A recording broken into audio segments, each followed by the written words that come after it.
Assalamualaikum warahmatullahi wabarakatuh. Bismillahirrahmanirrahim. Alhamdulillahilladzi amarana bittaqwa wa nahana 'an ittiba'il hawa. Wassalatu wassalamu ala sayyidina wa maulana Muhammadin nabiyihil mustafa wa waliyihil mujtaba wa ala alihi wa ashabihi mafatihil huda wa masabihid duja ahli sidqi wal wafa. Yang saya hormati Ketua Umum dan Pengurus Perkumpulan Bank Syariah Indonesia Aspisindo, Komisaris Dewan Pengawas Syariah dan Direksi Bank Syariah Indonesia BSI, Bapak dan Ibu Pimpinan Bank Umum Syariah, Unit Usaha Syariah, Bank Pembiayaan Syariah, hadirin serta tamu undangan yang saya hormati. Pertama, saya menyampaikan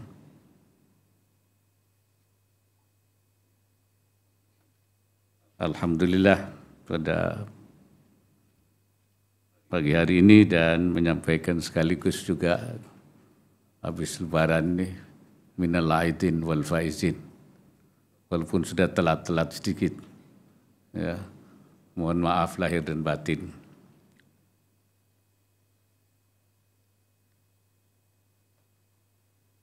Di bulan Ramadan yang lalu kita sudah digembleng, dididik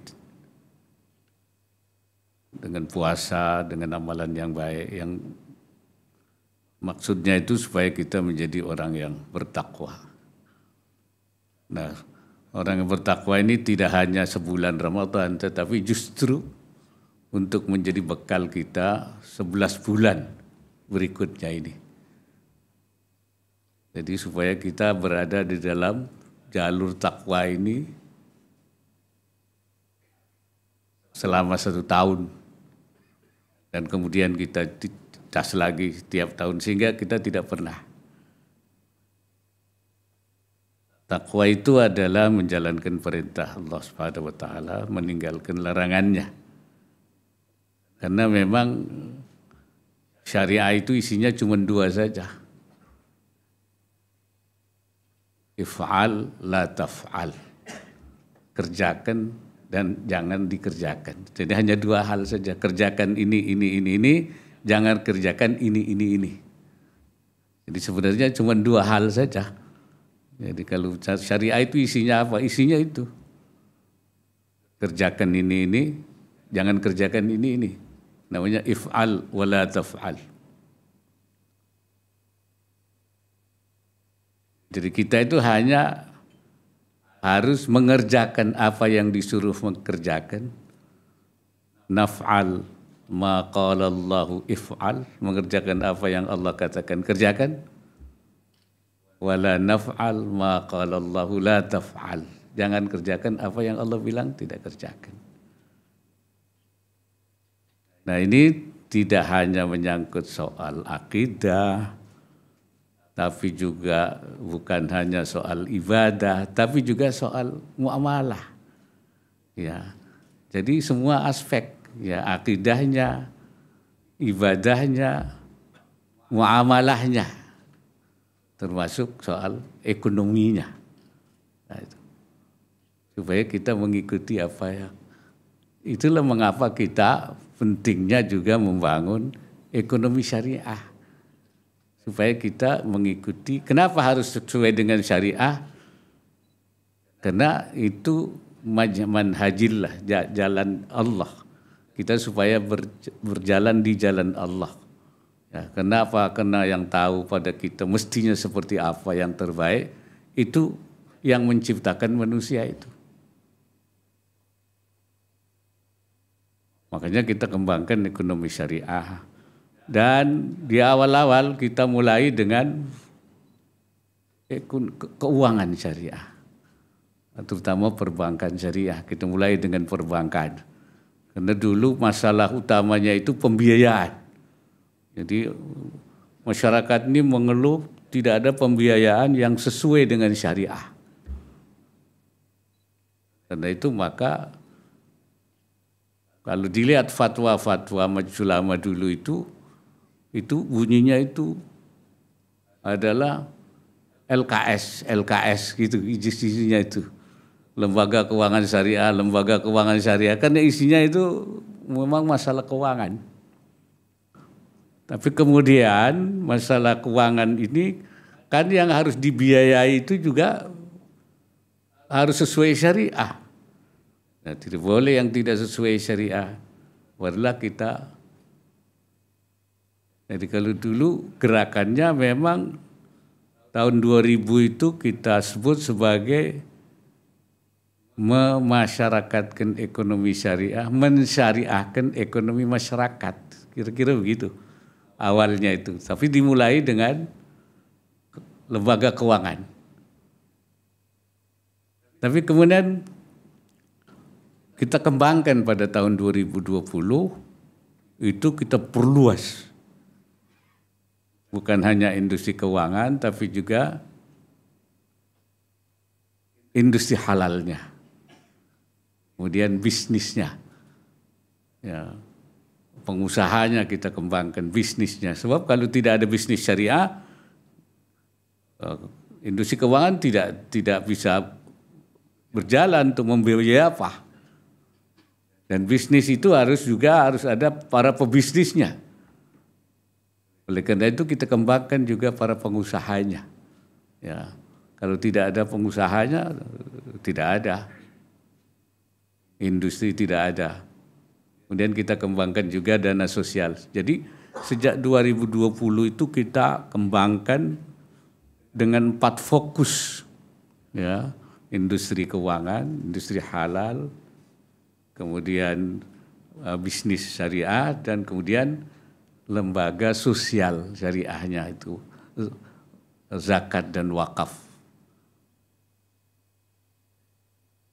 Dan komitmen pemerintah juga terus mendorong ini, selain dengan tadi itu aturan-aturan yang memberikan kemudahan-kemudahan.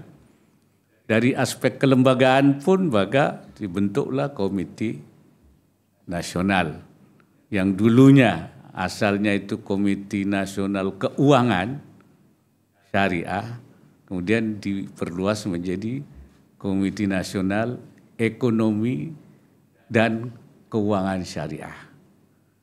Ini supaya mencakup semuanya hal dengan 4 fokus itu.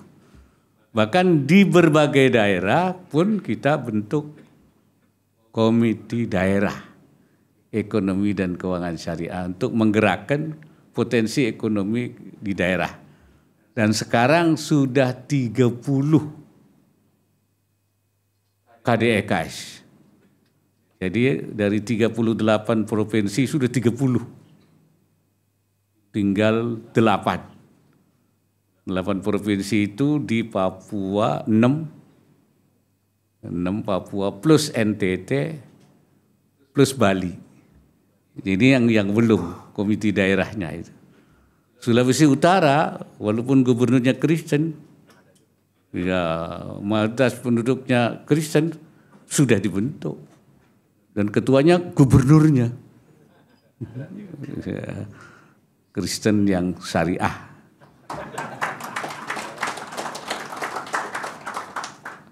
Jadi ini saya kira ini artinya kita mulai meletakkan apa itu milestone ya, tonggak-tonggaknya itu sudah kita bangun gitu. Nah, mudah-mudahan ini ya, saya kira memang belum baru share-nya baru 10 ya. Memang walaupun mayoritas umat Islam Indonesia ini 78%, 87%.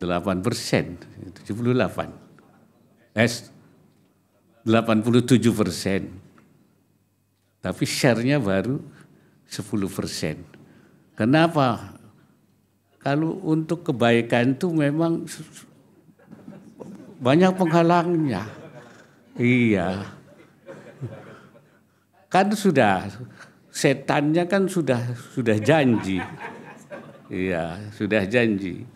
Walaupun kata Allah la yaftinannakumus syaitanu kama akhraja abawaikum minal jannah. Kamu jangan terfitnah oleh setan seperti dulu setan sudah mengeluarkan kakek mbah kamu Adam dan Hawa dari sorga.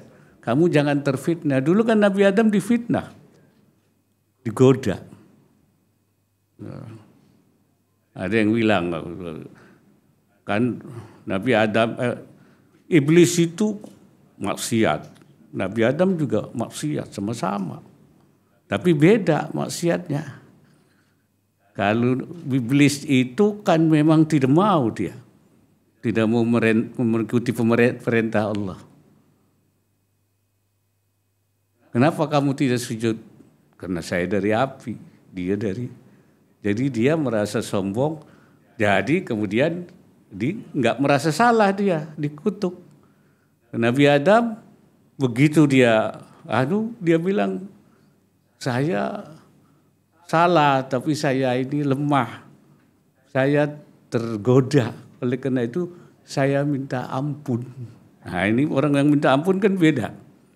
Nah, jadi kalau orang tidak ampun, memang ada orang punya salah tapi tidak mau minta ampun. Tapi ada yang lebih gila lagi, nggak pernah ngaku salah itu. Nah, itu repot lagi itu.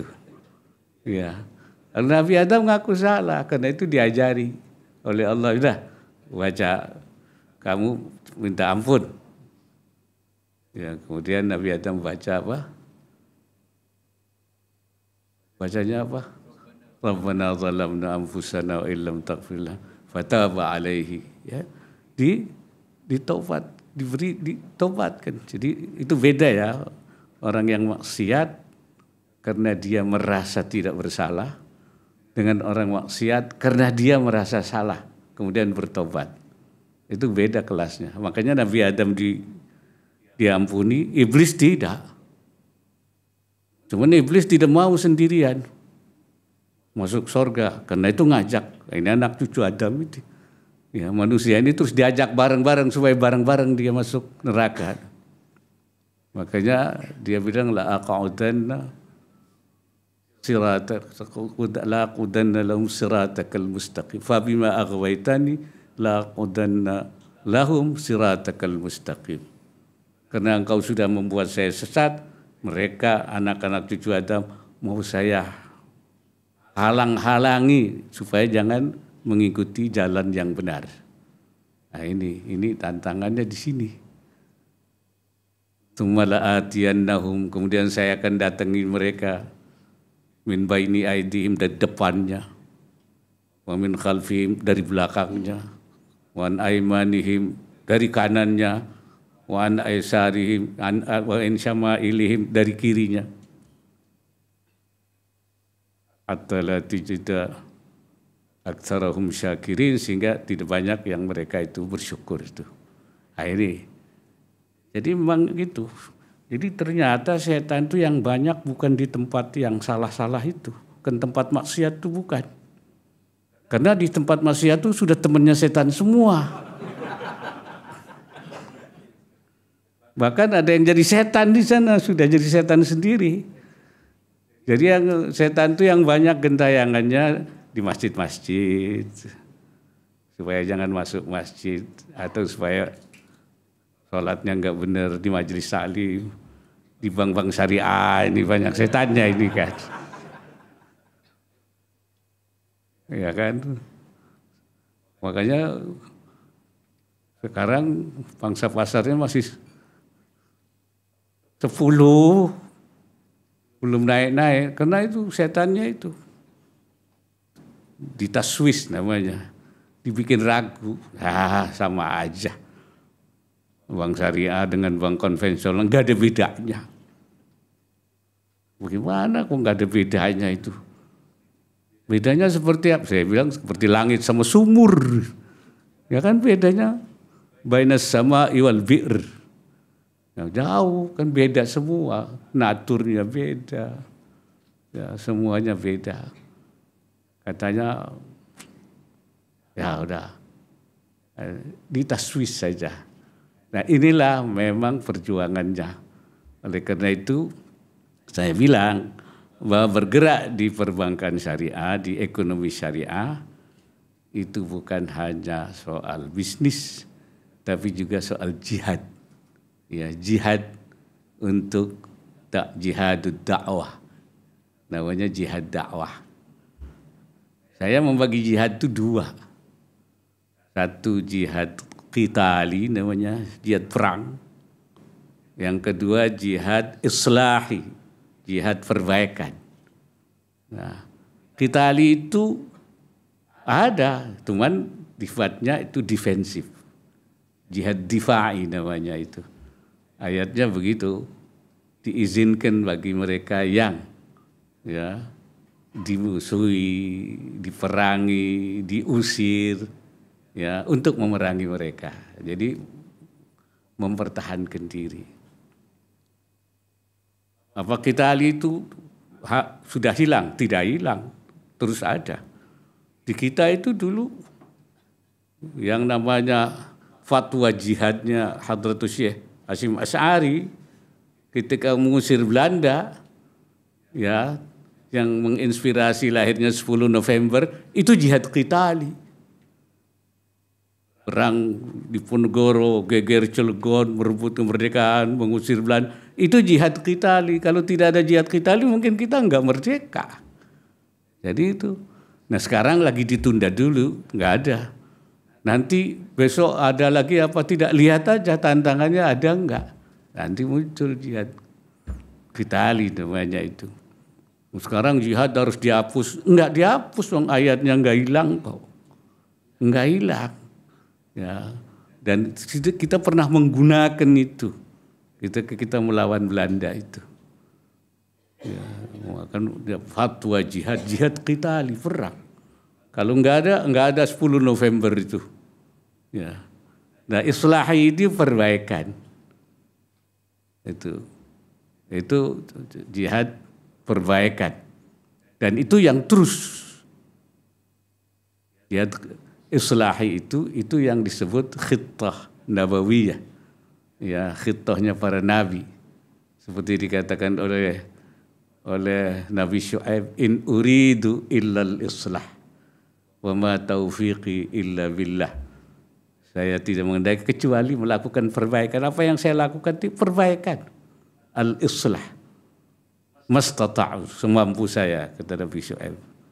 Jadi khittah nabawiyah, khittahnya ulama itu khittah islahiyah namanya. Satu, ya islahiyah melalui islahun nafs, jihad nafsu. Ya, itu jihad nafsu. Yang kedua jihad dakwah. Jihad dakwah itu asli itu sebelum Mekah itu sebelum ke Madinah perintahnya itu wajahid wala tuti'il kafirina wajahidum bihi jihadan kabira. Kamu jangan ikut orang-orang kafir dan jihadi mereka dengan jihad yang besar. Itu jihad dakwah, bukan jihad perang, bukan kita. Dan yang ketiga itu jihad ekonomi. Jihad ekonomi itu mencari rezeki itu jihad, ya kan? Itu hadisnya fisabilillah. Bahkan kalau Syekh Nawawi Al-Bantani mengatakan wa ammal ijtihad fi talabir rizqi ma'a qiyami huquqillahi ta'ala min ghairi taqsirin laisa dalilan ala ummi ainil qalbi bal huwal jihadul akbar. Mencari rezeki dengan tetap menegakkan hak-hak Allah tanpa lalai, bukan menunjukkan tanda bahwa mati hatinya, bukan, melainkan itu jihad besar. Jadi orang mengembangkan ekonomi dengan tetap hukukillah, hak-hak Allah. Nah, artinya sesuai dengan syariah, ya, tidak meninggalkan perintahnya, tidak melanggar larangannya, itu jihad akbar, jihad besar. Ya. Bahkan mungkin jihad politik juga, kalau niatnya baik, tapi nggak tahu benar nggak niatnya pada. Ya, yang penting islahi.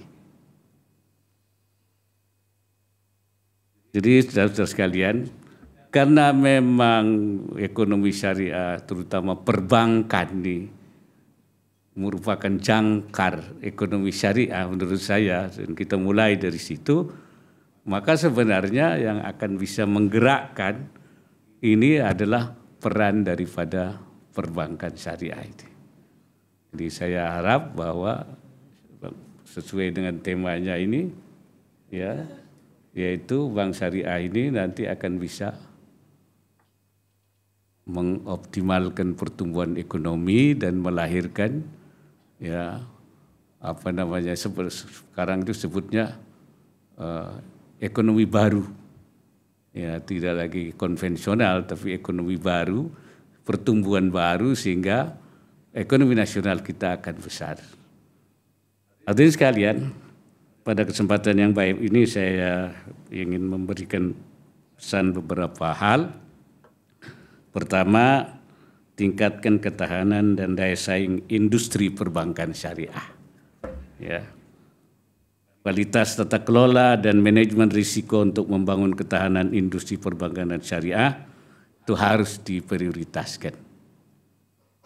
Kembangkan inovasi produk dan layanan perbankan syariah yang menonjolkan keunikan dan diferensiasi sehingga masyarakat merasakan manfaat dan keunggulannya. Jajaki peluang konsolidasi antar unit usaha syariah untuk penguatan daya saing dan kontribusi yang lebih signifikan. Yang kedua, tingkatkan kapasitas dan kualitas sumber daya manusia perbankan syariah, serta akselerasi digitalisasi perbankan syariah. SDM dan teknologi merupakan sebagian prasyarat mutlak bagi penguatan industri perbankan syariah. Untuk itu, percepat implementasi digitalisasi dalam proses bisnis serta terus adaptif dengan perkembangan teknologi.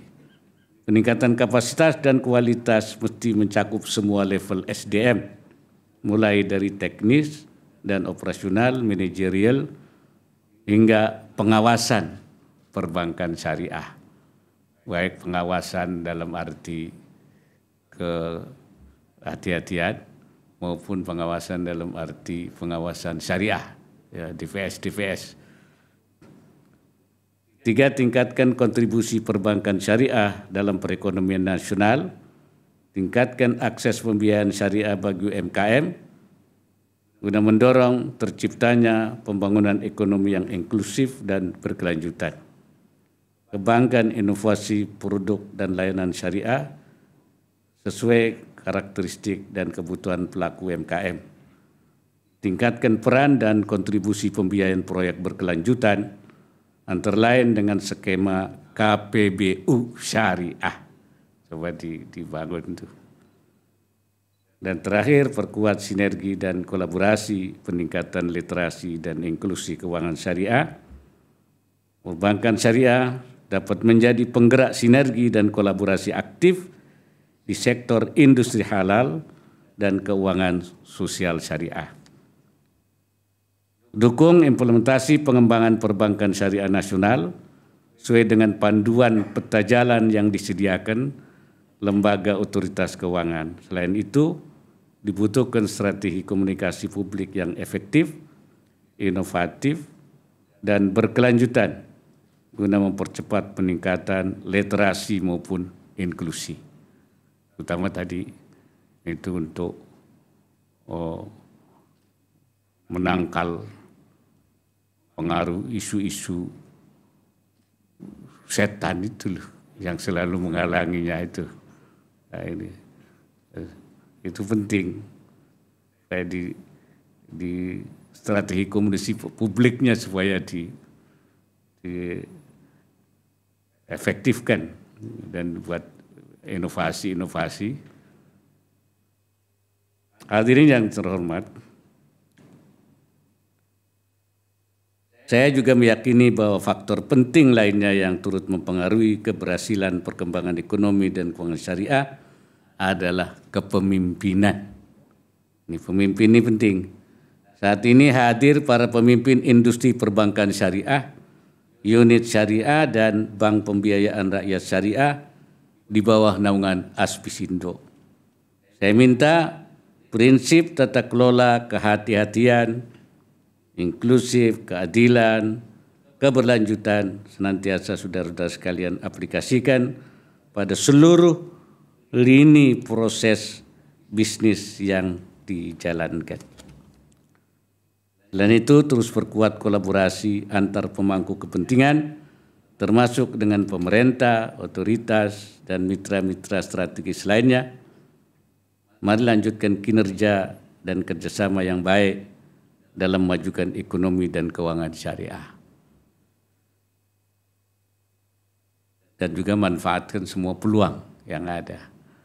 Bu Sri Mulyani cerita kepada saya bahwa sudah ada pembicaraan dengan Menteri Keuangan Saudi Arabia, ya, karena kita ini kan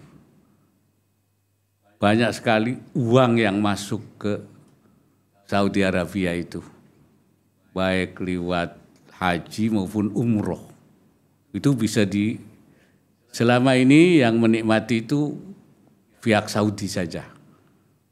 Jadi propertinya, konsumsinya, transportasinya, lain-lain dinikmati oleh karena itu Bu Sri sudah menyampaikan bagaimana supaya kita pun juga bisa memanfaatkan, ya, jangan manfaat daripada uang yang ke sana itu yang memperoleh manfaat hanya Saudi. Bagaimana kalau Indonesianya?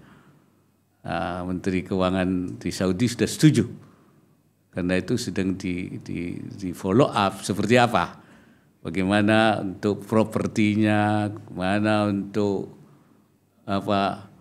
transportasinya, bagaimana untuk konsumsi. So jamaah umroh kita tuh banyak sekali, lalu hajinya kan cuman 70.000, tapi umrohnya itu besar sekali. Dan uang kita masuk di sana terus. Tiap hari itu ribuan. Setiap hari sekitar 3.000. Ya, oleh karena itu supaya ini juga peluang kita bagaimana masuk ke wilayah itu. Ya, saya kira perbankan syariah bisa mengambil peran besar di situ. Selain juga di negara-negara lain, tapi yang pasti uang kita banyak masuk ke Saudi melalui umroh dan haji. Saya kira itu yang saya harapkan itu. Semoga Allah Subhanahu wa taala senantiasa memberikan inayahnya dan meridai setiap ikhtiar yang kita lakukan. Hadanallah wa iyyakum ajma'in ila aqwamit thariq. Wallahul muwaffiq ila aqwamit thariq. Wassalamualaikum warahmatullahi